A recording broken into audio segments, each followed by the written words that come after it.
watching TVC Nigeria, and this is an exclusive interview with the President-elect of the Federal Republic of Nigeria, General Muhammadu Buhari, who won the elections some weeks ago, and who will be taking over the affairs of the country officially in May from the outgoing President Goodluck Jonathan as a civilian leader, of course, after his ouster as a military head of state 30 years ago. First of all, congratulations to you, Your Excellency. Thank you very much. Right now, you had vowed never to go into politics in Nigeria. You did. And then you said that you would not contest again in Nigeria after losing 3 times at the polls. You also did. Now, can you tell us what your changing of your minds at this stage is, really? Yes, I think the first question, if you are following my political antecedents, you would have known that it was answered by me personally in April 2002 when I joined partisan politics. On that date, I said that all myself and all those that were close to me, if were asked a year ago, that means even there 2000, whether I would be into partisan politics, I would say no. This was simply because of the way I found myself as a military head of state and what the government I led did to politicians of the Second Republic. So I thought I would never, participate in Nigerian partisan politics. But I think that thing should be a credit for me when people are accusing me of being rigid, stereotype and all that. If I can modify my thoughts, I think then people should give me a credit for that. The second question, I said I would not run an election. Again, I did. Yes, I could recall vividly what I said about the elections. I said that was the last time I will present myself as a candidate. But I said clearly that I will remain in partisan politics.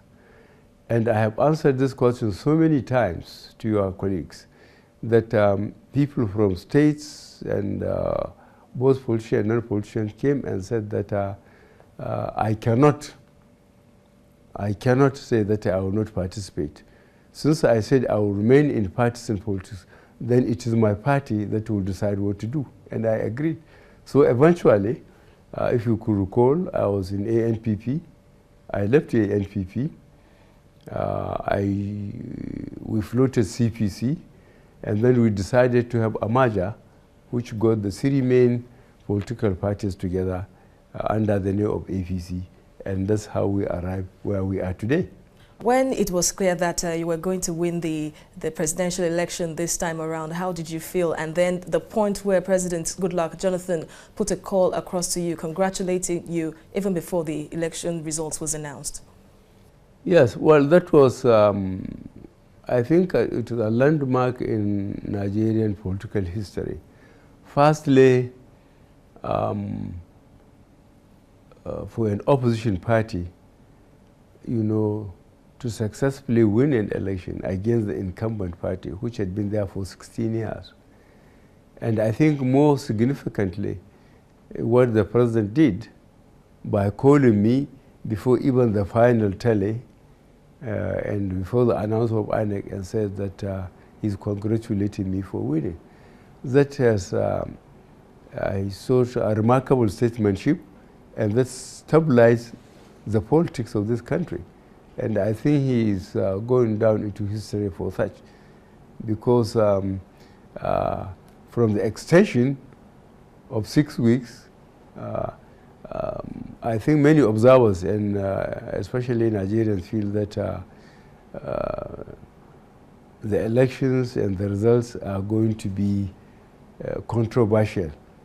But the president decided to cut it off by accepting what is practically on the ground. Talking about the APC, it seems that the coming about of the APC and the eventual victory of the party was somehow shaped by the approach, the new approach, seen the way it was carried out, a scientific approach, if I must say, carrying out a study to know how really to form a viable opposition. Could you tell us more about this? I think the role played by Chibisi Akande and Bola Ahmed Tinubu are really remarkable. Those who know Nigerian politics from independence now know that the ace card for political stability is always held by the Southwest. I have no problem, because I believe the Chief Obafemi Awolowo has cultivated a democratic system in the Southwest, and it remained there. And by some fabulous coincidence, as the three of us realized, Chief Akande, Tinubu, myself, and a number of others, that unless the opposition parties come together, there is nothing we can do with the ruling party, the PDP. Because for more than 10 years, they are dictating the terms. So the best thing is for the opposition parties to come together, because each one of us individually will be taken piecemeal and destroyed. But if we come together, we get the national spread, then we will be able to successfully deal with PDP. And thank God we have done it. There is mass exodus of PDP members to the APC, which many Nigerians somehow are becoming worried, saying that it's gradually giving the APC an image of an old wine in a new bottle. Are you not worried that this could affect the vision of the APC? I'm not worried, because as I have just explained to you in detail, APC is not a result of an impulsive decision by the leadership of the legacy parties. It is a deliberate, well-processed, well-documented, process that arrived at the APC. So whoever joins us, whether from the ruling party or non-committed politicians before, there is plenty of room for them. As long as they agreed to be part of APC, they can go back to their constituencies and start to establish themselves. It's not from top to bottom, it's from bottom to top. What factors now will you consider in choosing members of your cabinet? Well, that's again, the party has a lot of role to play there. But most importantly, I think we need seasoned technocrats, people of professional and personal integrity. There is so much mudslinging and accurate and inaccurate accusations of how corruption has eaten deep into the Nigerian system. We cannot afford to make a mistake. Those people who have been identified as incompetent and of doubtful personal and professional integrity, I don't think they will get a role into the cabinet of the APC. Now, you sold the change message to Nigerians and they bought it by voting you into office. Now, many Nigerians now, really, your supporters, they see you as a magician, sort of, expecting you to wave your magic wand and start making things happen once you get into office. Now, how soon can Nigeria start seeing visible results of the change message? I think from 1st of June this year, when we are sworn in, from the processes of picking ministers, as you said, then people will know that we are living to our manifesto's commitment. And I will ask the Nigerian political observers to please study our manifesto. It is not the Bible or the Quran, because you can't change the Quran. Whatever is there, you take it or you leave it. The same thing with most of the part of the Bible. So our manifesto was made by very, very experienced Nigerians. They took several months to arrive at it, but it's subject to modification. As soon as we are in government, we'll highly respect the role of the other two tiers of government, the legislature, and the judiciary. So whatever we said in our manifesto, people must accept the fact that we have to modify certain things according to the law and the constitution of the country. All right, Professor Tam David West, the former petroleum minister, said that your government, once you get into power, that you would reduce the petroleum price to 40 naira per litre, that it's possible and that Nigerians should look forward to that. Can you please confirm if so? Well, he said it, I didn't say it. So why should you hold me to ransom about what he said? But having said that, he has been Minister of Petroleum under me, so he knows the industry and he's keeping himself up to date. And I have my own idea about this subsidy or non-subsidy. Mine is based on facts which were available to Tam David West and those that are interested in our prospection and development of our petroleum industry. For petrol to cost so much in Nigeria relative to other countries, how I wish Nigerians could articulate their representations and present it to the government. Because from what I know, the prospection and development of Nigerian petroleum industry was largely financed by Nigeria in terms of Nigeria's percentage of shares in the prospection and development companies. I can understand Nigerian to pay the cost at filling station should be the cost of a barrel from the wellhead, the type of crude, transportation to the refinery, the cost of refining, the cost of transportation from the refinery to the filling stations. And then we look hard at the economy. I mean the cost, the economy itself internally in Nigeria, and then the cost of fuel outside, so that we don't make our fuel too cheap, you know, to encourage smuggling and other irresponsible acts identified by a lot of Nigerians in the industry. Because I know, to the best of my ability, the upgrading of Port Harcourt refinery from 60,000 to 100,000, and then the building of another core refinery in Port Harcourt over 150,000 barrels. So Port Harcourt alone had the capacity of refining 150,000 barrels of Nigerian crude a day. And then I, as Minister of Petroleum, signed the contract for Warri, 100,000 barrels a day, Kaduna, 100,000 barrels a day, and pipeline were built throughout across the country, more than 3,200 line pipes, and then more than 20 depots from, say, Ilorin to Gusau, to Maiduguri, to Kano, to Makadi, to Adamawa. We all did that without borrowing. So why should Nigerian borrow cost so much? If we borrow this money and we are paying back with interest, I can understand Nigerians to be charged much more than it should be, as I described it. So in other words, are you saying that it's possible the price of petrol pegged at 87 naira per litre now could reduce when you get to office? We will look at it. It is going to be difficult.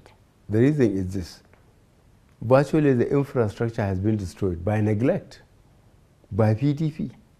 Even when we are working then, when the refineries were working, when there is maintenance, turnaround maintenance they call it, where refineries are closed and then they are maintained according to specifications by the manufacturers. Nigerians hardly know it. Why? Because the people that are in charge for prospection and development in Nigeria have got refineries all over the world. All we have to do is sit down with them.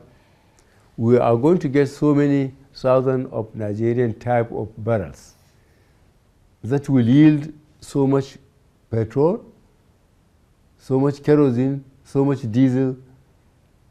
You go and refine it and you bring it for us. We pay you money for transportation. Nigerians could hardly know that refineries are closed. But what PDP governments have done are to kill the refineries, allow the pipelines to be destroyed by saboteurs, and refuse to maintain the depots and so on. So the petroleum industry is in such a mess, just like the rest of the economy, that I cannot promise magic, as you put in magic wand. I don't think I have got that magic wand. Are there plans to revive the refineries and even build new ones under your government? I think that's the most sensible thing to do. One of our problems is lack of employment. Here we are as a country, and in our most important industry, petroleum, people who are trained, petroleum engineers, gas, civil, for pipelines, for structures, thousands of Nigerians are employed. And then you allow a percentage of another set of terrible Nigerians, to destroy this infrastructure, to make people unemployed, to make the rest of Nigeria pay so much for the products that God gave them, that they put infrastructure on the ground, they refine it, they distribute it.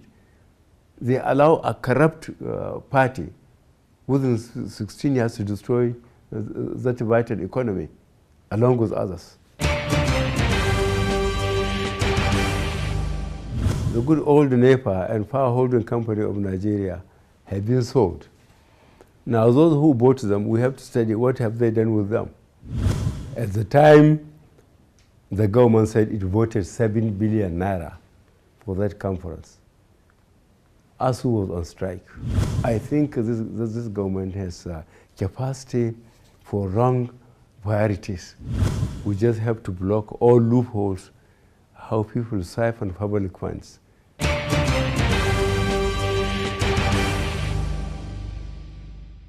So what about power? What plans do you have to improve power supply in Nigeria? We have to see what efforts were done in terms of privatization. The good old NEPA and Power Holding Company of Nigeria have been sold. Now those who bought them, we have to study what have they done with them. All we know,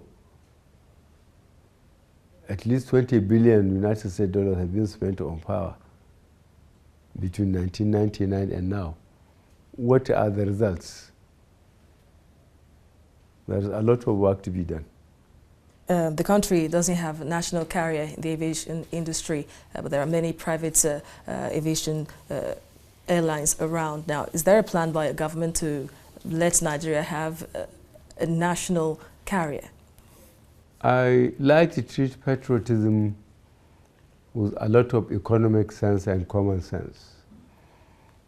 I think for Nigeria, railways is more important than airlines. Railways can be used by people from different levels, from cleaners in the office, to permanent secretaries, to the ministers, to the presidency. But airlines is for the elite.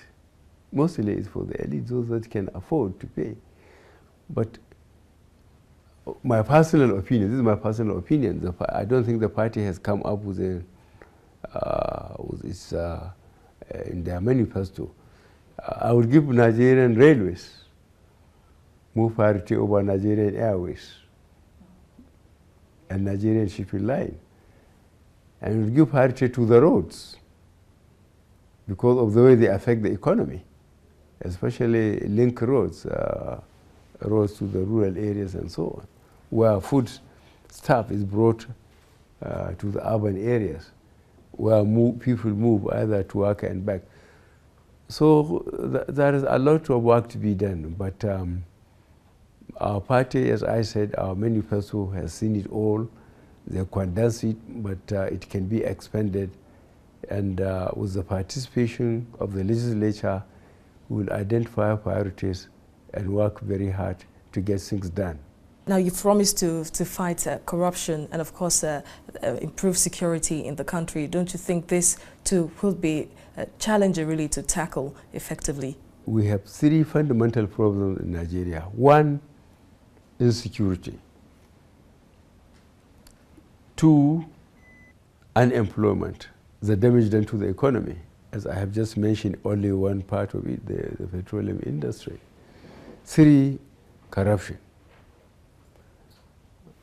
In all the 35 states, and the town hall meeting I had in Lagos, in Kano, in Abuja, I emphasized these 3 points. I could not recall any group or any individual disagreeing with me in identifying these fundamental issues. Now, these are issues that will certainly take time, but we thought of agriculture and mining will help, the new government to quickly provide job for everybody unemployed, and we will give that a lot of priority, because insecurity and unemployment and corruption is such a vicious cycle that it has to be broken. If you have insecurity, it will affect employment. Look at the schools closed in the northeast, the factories, the bridges blown, and the unemployment they caused, and what the corruption has been doing to us. So I've already started persuading Nigerians to be patient with us and to try to see us. We'll try and explain at every level what we are doing and how we are doing it, and what cooperation we need from Nigerians. So talking about security, do you think there will be a need for you to reform the military and the police, especially with the drama over your missing certificate and then later on it was found? Yeah, well, it's the inefficiency and the corruption of the PDP administration, as I kept on saying, the last 16 years. Somebody up there in PDP ought to know that the armed forces, and indeed the ministries and the other organizations, as I mentioned about financial instructions and administrative instruction. I had the honor to be the Nigerian Army Military Secretary, and I know every commissioned officer has a file. And that file was opened the day he was commissioned in the Nigerian Army, and it will be there until his death. So for somebody to say that my certificate is missing, that proves how the system has been destroyed. Does it mean the 3 previous times INEC cleared me to participate, INEC didn't know what they were doing, or they were not following the Electoral Act? These are things I think normal Nigerians should quickly see through them. So will there be a reform? Will there be an investigation, especially into what went into your certificate getting missing? Well, they said it's no longer missing. So why should we waste somebody first and investigate it again? All right, so moving on from that. In any case, there's one damn good cartoonist. I can't remember in which paper. He said, well, they said Buhari's certificate is missing, but INEC has given him one. So if INEC has given me a certificate of winning the election, to hell with the certificate, that is with the military. All right, now Nigerians have so long been divided along ethnic and religious lines. Now, as a president of a united Nigeria, how will you move really to unite everyone in the country? It's security, economy, unemployment, and corruption. And Nigerians agreed with APC's identification of these problems. And there has to be a quick, systematic way of eliminating Nigeria from these problems. We thank God the result of this election across the country.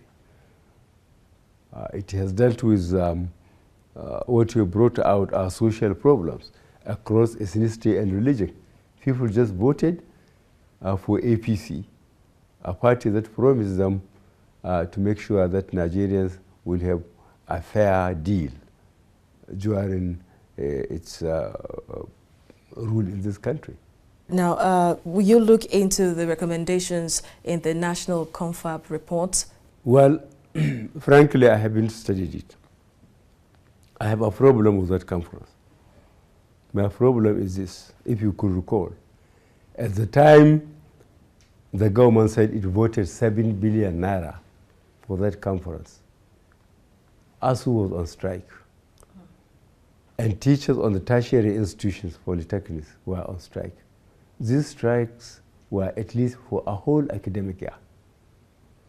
I think a serious government, if they have 7 billion naira to throw about, will go and negotiate with ASU, and then the teachers organization or teachers unions of the tertiary institutions from polytechnics downwards, so that our children should remain in school.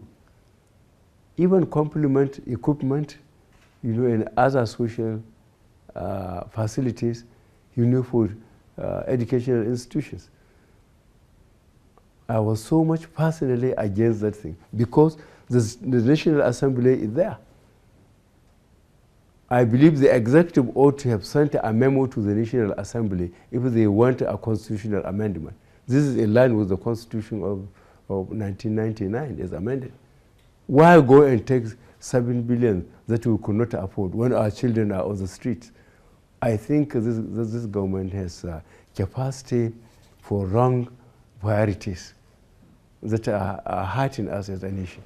All right, so will your party now, which will be the ruling party at the center, intimidate or be hostile to opposition parties once in office? I'm talking about the PDP states. No, that will be against our manifesto.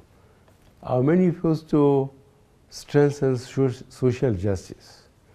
And somebody who promised social justice and put it in writing cannot come down around and promote injustice. We are going to provide social justice. People are going to get what they deserve, whether they are in opposition or in our party.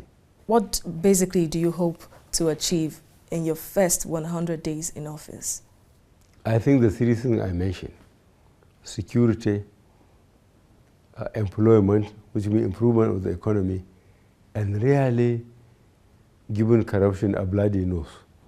We just have to block all loopholes, how people siphon public funds for their own interests. What plan do you have for the EFCC?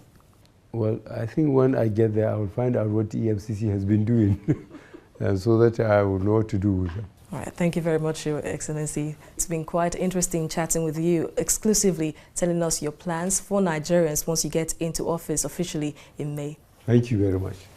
Thanks.